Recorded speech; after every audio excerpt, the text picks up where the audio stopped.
What it do? Yo man, listen. Today, I want to talk about my favorite character in Tacticus. Let's get right into it. Kharn the Betrayer is, in my opinion, the single best character in Tacticus.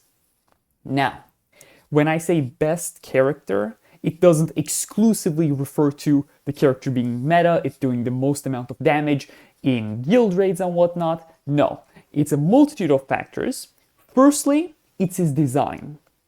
I think Kharn the Betrayer is the best designed character in Tacticus. The reason I say this is because when you look at his active ability, his passive ability, his stats, the way he plays, it is very accurate to how Kharn has historically played on the tabletop.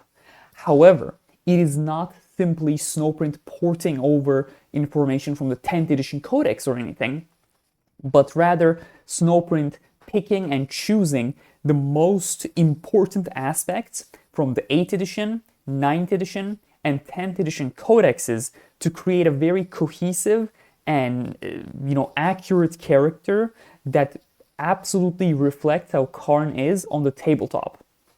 He's exactly what he should be.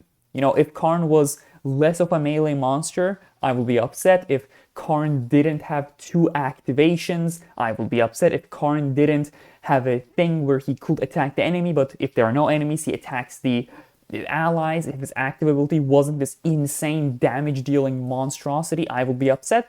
But I genuinely believe there is nothing to be upset with Kharn. And on top of that, I think he's so much fun. Additionally, he's good. I mean, he is a mainstay in Ragnar Black main comps. He is used in all the double howl compositions. He's a very good character. The fact that he can get up to 12 hits is something that is absolutely insane. The unfortunate reality of the situation is the bar for what is considered raid meta has increased so much because of the introduction of the X-Door row and the mechanical team that Kharn having essentially 12 hits is seen as like, that it's really good, but it's not top tier. Because if you think about it this way, before X-Door row, if you got a character with 12 hits, we will be losing our minds. I remember not too long ago, like a year ago, I think, people were saying, oh my god, Revas is like insane. She has 9 hits with her passive. Power creep is one hell of a thing. I want to talk about Betrayer, right? I'm just going to go over his ability super quickly and, talk about the character. So essentially, it's just a whole lot of words for killing something. So essentially, the way it works, after performing a normal attack, Kharn performs a second attack. It deals the same damage type. However, it has its own damage stat, so it can't be buffed. Essentially, he has 2 activations. The fact that this is a normal attack is nice because if you don't crit on the first 4 hits, you have the opportunity to crit on the second 4 hits. But that does go both ways, where you might not crit on the second set of 4 hits, whereas you did in the first set of 4 hits. Now, it has a second part, where it says, if Kharn has defeated a battle in enemy, or enemy in battle, goodness, I've been told that Draupnir, he's just mixing words, he doesn't know how to read. I mean, goodness, some of the things I say about the characters, maybe I do not know how to read. So at the start of the turn, he automatically moves up 2 hexes, nearest unit, and deals 2x damage, or 4x eviscerating damage. Of course, this has its own damage stat as well, it's the same. And then he prefers enemies, but if there are no enemies, he targets allies. This is excellent. Like, the top part is his fight twice from 8th edition. The second part is his rolls of 1 hurt allies, part of his 9th edition, 8th edition identities, right? Like, this is an excellent passive. It is just so filled to the brim with actual flavor as in like very flavorful character, accurate to the codexes and whatnot. I really like this.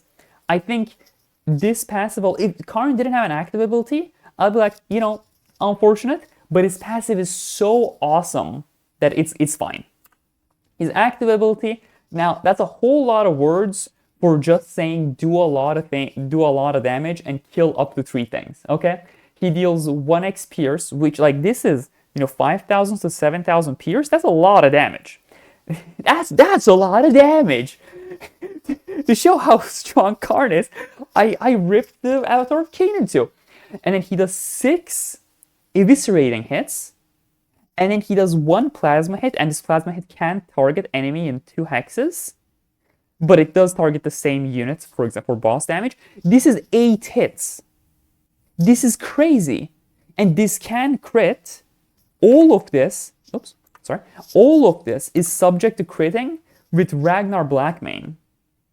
And the fact that this is a melee attack, as I said, Howl with Ragnar, it works. Now the best teams, right? I said, oh, he's a mainstay in the Ragnar Blackmane comps. Eldrion is awesome with him because, as I said, he gets 12 hits. However, because of the fact that 8 of his 12 hits are from his passive and they have their own damage stat, means he's not going to benefit from the plus 900, which comes from Calgar, and he's not going to benefit from the plus 400, which comes from Athena. He does benefit from the plus 20% crit, but if you're not going into something like the Roguelorn Battle Tank, it's not going to matter that much. Ragnar Blackmane, Howl with Anshi, double Howl, that's a really, really strong ability. You do obscene amounts of damage. Do you do more damage than Ragnar Blackmane plus Calgar on double Howl turn? No. But nothing else comes close to how good Kharn is, right? Like, it's the second best, and it's very close. If Azkor was similar to Calgar in the sense that, like, his passive didn't have any requirements to activate, it didn't need any setup, this guy will be insane. Like, this will be absolutely bonkers. But, like, he's so good already. These characters, they're all still good, and, he still does get 4 hits. So Calgar, Helbrecht, Athena to some extent work really well. Beltor, I just put it there for edge cases. It's like, he's the least good. Rosvita for the plus 20% on some bosses is also nice. For double Howl turn, you just dunk, and then rest of the fight, you just do little bits of damage. Now, essentially, the reason I really love this character is he's very accurate to tabletop, he's good in PvE game modes, he's good in PvP game modes, he's good in guild raids, he is good in the survival events, he's good in legendary release events, and most importantly, he is fun to play. His legendary release event, the second one, has just ended at the time of releasing this video. And, I've got him to wing the max level. And, I've been playing with him, and it's like, oh my god, this is like the most fun thing in the game. Like, he's my favorite character. I get I'm supposed to be like a Neurotrope Glazer, where I've been told that Draupnir, I can't even do the voice. But, like, this is such a fun character. I love him. Now, I wish we had more Kharns. What do I mean by this? I just want to explain that personally, I don't understand the desire to get legendary characters in this game when there are 8 legendary characters that are just bad. Okay? Creed is a bad character. He just doesn't do anything that he needs to do. Abaddon is a joke.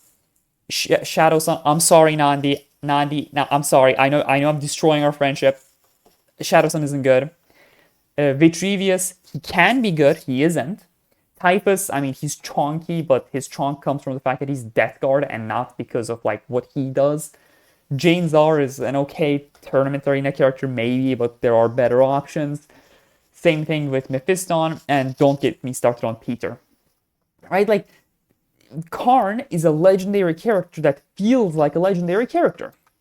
On a scale of legendaries, where Kharn is the pinnacle of what a legendary character should be, and Patromine is a character that I don't think should be legendary based on how lacking he is in-game, I think the Tacticus would benefit a lot if more characters were like Kharn than Peter.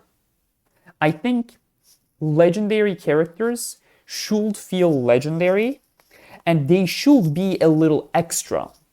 I understand that, legendary release events are very much an endgame activity, so we want the newer players to be able to, not feel bad about them. However, let's be genuinely honest for a second.